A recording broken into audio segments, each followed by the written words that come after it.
인생을 즐겁고 건강하게 살면서 암이나 성인병에게도 걸리지 않고 장수하기를 바란다면 뇌에서 좋은 호르몬을 많이 분비하도록 삶의 내용을 꾸려나가. 아하!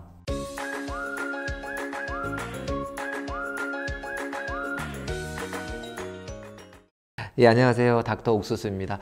오늘은 공부에 대한 주제를 한번 끌고 왔는데요. 이유는 제가 좋아하는 동창이 최근에 공인중개사 시험에 도전을 하더라고요. 자기 이제 일도 잘 했던 친구인데 새로운 인생의 제2막을 열기 위해서 공인중개사 자격증 시험 공부를 한다 그래서 제가 그 친구에게 바치는 영상이긴 하지만 또 겸사겸사 닥터 옥수수 유튜브 채널도 찍고 하는 겁니다. 오늘 내용이 주는 어떻게 하면 책을 잘 외울 수 있을까? 시험을 잘 볼 수 있을까? 좋은 결과를 낼 수 있을까? 단기 기억이 아니라 장기 기억으로 잘 넘어갈 수 있을까? 그런 내용입니다. 그래서 그 제목을 제가 오늘 뭐라고 지어봤냐면 호기심은 사랑이다, 이런 주제로 지어봤습니다. 우리가 어떤 꿈을 이루기 위해서 필요한 것이 여러 가지가 있을 수 있는데 제가 오늘 세 가지 단어, 믿음, 소망, 사랑이라는 단어로, 익숙하시죠? 네, 믿음, 소망, 사랑이라는 단어로 이걸 요약을 해볼 텐데, 소망이라는 건 여러분 잘 아시잖아요. 내가 무언가를 해보려고 하는 것, 바라는 것, 또 그걸 이루었을 때 기분이 좋을 만한 것, 그 소망인데, 제가 오늘은 공부에 초점을 맞춰봤기 때문에 이렇게 해볼게요. 이 책을 잘 이해하는 것, 그리고 이 책이 내 몸의 일부처럼 내 뇌로 들어가서 일부가 되는 것, 그것을 소망이라고 부르겠습니다. 그리고 믿음이라고 하는 거는 내가 과거에 이 책을 읽기 이전에 경험했던 배경 지식이라든지 그동안 했던 공부 경험이라든지 또 나 자신에 대한 여러 가지 다 믿음, 경험들, 생각들 이런 걸 합쳐서 그냥 우리가 믿음이라고 부를 수가 있어요. 그러니까 나의 과거의 총체, 그것을 이제 믿음이라고, 나 자신을 이런 사람으로 보는 거죠. 과거의 나죠. 현재까지의 나.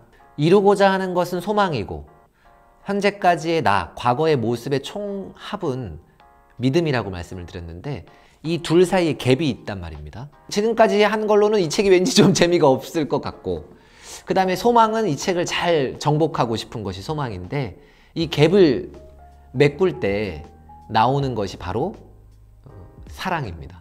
이 뭐 닥터 옥수수가 또 무슨 인문학적인 또 이런 또 추상적인 내용을 던지나 보다 하는데 저는 상당히 구체적인 이야기를 던지고 싶어 하는 사람인데 신기하게 또 인문학적으로 들어왔습니다.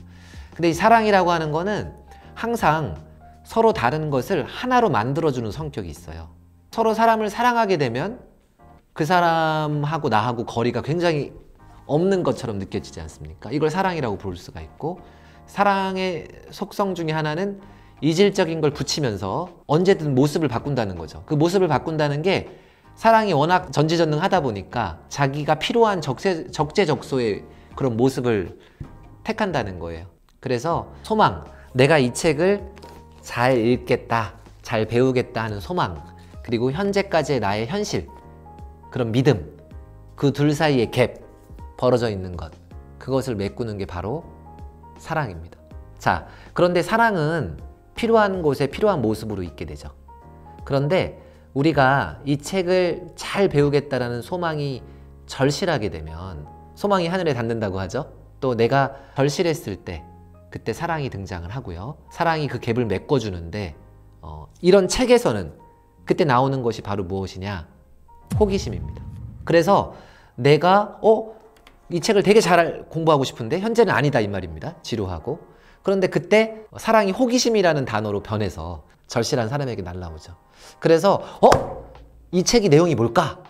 이렇게 생각을 하게 됩니다.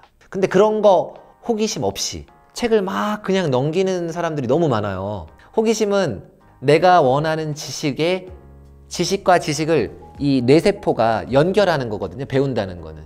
근데 당장은 현재 모르니까 연결되지 않았을 때 호기심이라고 하는 궁금한 게 막 뇌세포를 뻗으려고 막 이렇게 서로 연결되기 위해서 막 안간힘을 쓰는 거예요. 그것이 이제 호기심입니다. 근데 그런 호기심을 가지고 공부를 하게 되면 훨씬 공부의 연결이 빠릅니다. 예를 들어서 제가 책을 두 권을 들고 왔는데, 하나는 뇌내 혁명이라고, 뇌의 혁명이라는 뭐 유명한 뭐 책이긴 합니다. 자, 그런 책을 하나 들고 왔는데 만약에 이 책을 제가 잘 알고 싶다 그러면 책을 그냥 막 읽으시면 안 되세요. 막 읽게 되면 여러 번 반복을 해야 되고, 그 여러 번 반복을 해도 내 것이 되기가 상당히 어렵습니다. 뭐 줄을 치고 형광펜을 그리고 뭐 또 글을 쓰고 하는데 어렵습니다. 그것보다는요, 아까 말씀드렸듯이 내가 원하는 소망과 현재 상태의 믿음을 메꿔주는 사랑, 오늘의 사랑에 변신한 모습 뭐죠? 호기심, 걔가 등장해야 됩니다. 그래서 잠깐만, 뇌내 혁명? 그러면 이게 무슨 뜻일까? 뭐가 혁명이라는 거야? 그 안에 뭔 일이 일어났어? 뇌를 뭐 다 발칵 뒤집나? 하고 이 책 제목이 왜 이렇게 됐을까 하고 심사숙고를 한번 해봐야 돼요.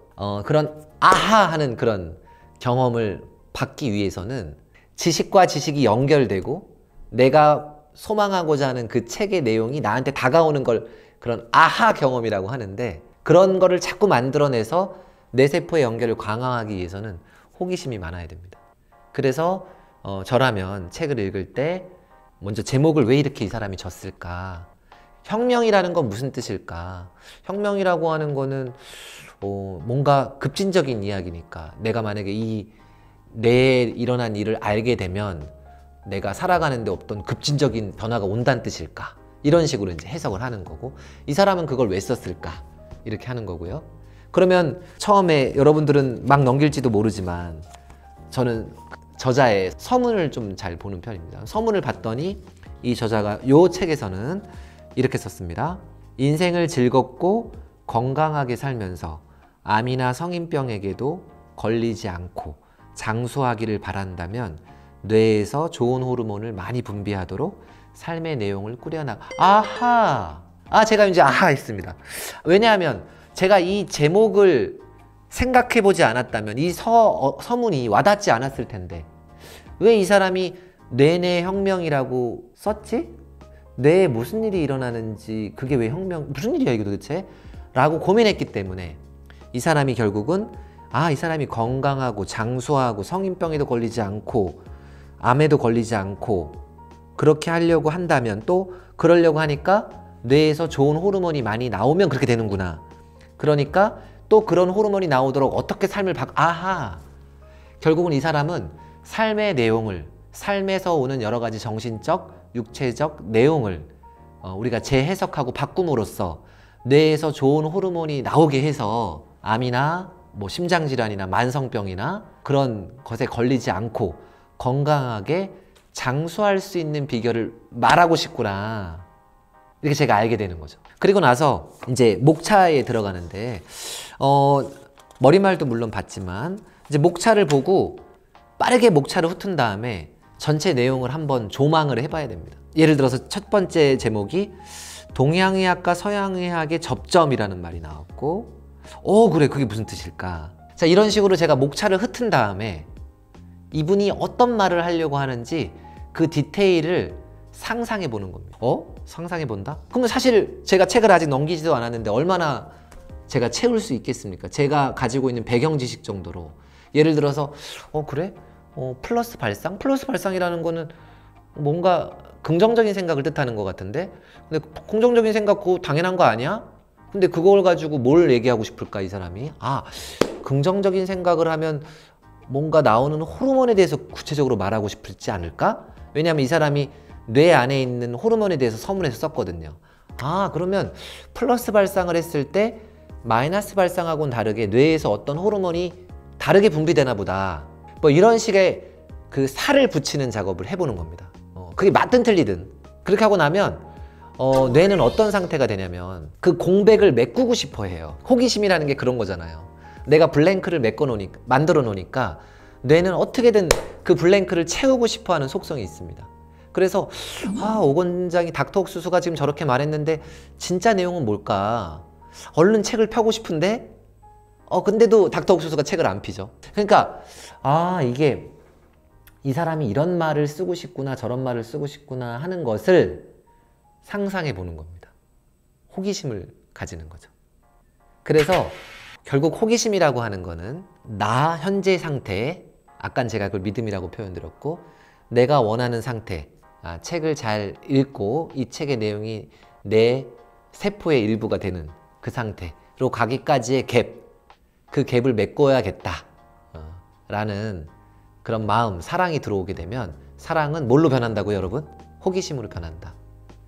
그래서 호기심으로 변하게 되면 그 호기심을 계속 이용해서 책을 넘기지 마셔야 됩니다.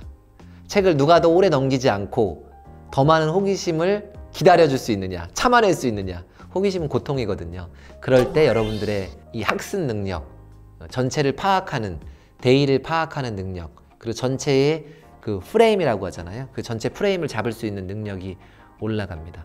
제가 만약에 비유를 들면 호기심 없이 공부하시는 분들, 뭐 이렇게 연필 같은 거를 이렇게 들고 근육이 붙기를 바라시는 경우, 그리고 만약에 호기심을 잔뜩 안고 책을 천천히, 호기심 때문에 정말 고통스러운 순간까지 가서 책을 천천히 한 장 한 장 정성스럽게, 혹은 궁금하게, 혹은 재밌게, 혹은 아이들처럼 그렇게 넘기게 된다면 그거는 무거운 아령을 들고 무거운 바벨을 들듯이 그렇게 근육이 발달하게 된다. 우리 뇌에서 지식과 지식이 연결되는 거는 근육이 생기는 작용과 굉장히 비슷합니다. 그래서 그렇게 여러분들 이런 거, 연필 같은 거 들지 마시고 무거운 아령 들어서 몸짱, 그리고 머리짱, 그리고 원하는 제 친구 꼭 공인중개사 합격, 그것까지 이뤄내시길 바라면서 공부 동영상 여기까지 설명드리고 마치도록 하겠습니다. 감사합니다. 네.